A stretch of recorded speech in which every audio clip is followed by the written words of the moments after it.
So that this whole society, it's one of the cruelest aspects of it, it breeds profound dissatisfaction. Now you got to watch out with this free trade.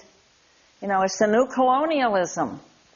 And you've got to watch out, because worse than the colonialism, this market system, this global economy, these corporations, this fast food, these McDonald's, and that's telling us that we need things. And we've been free of that all this time. It makes us feel inferior. It can make our people feel inferior. And you know that, all of you who've worked outside this country and even inside this country. There's a curse of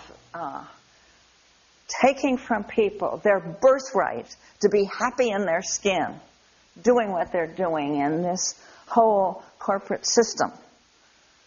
In there, infecting people with this virus of needing to acquire, and put themselves in debt and put themselves in bondage to acquire junk stuff they don't need. And saw that this beginning in gratitude is so grounding, it's so strengthening, so giving us a sense that we have a right to be here, like the breath does.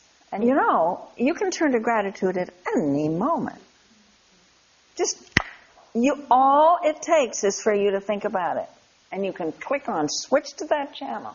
Because the great open secret is, it is not dependent on external circumstances.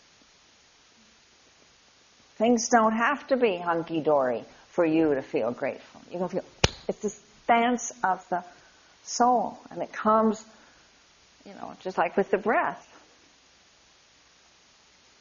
And it's the primal movement of all spiritual traditions and all earth wisdom traditions. It's that primal wow. So this gratitude work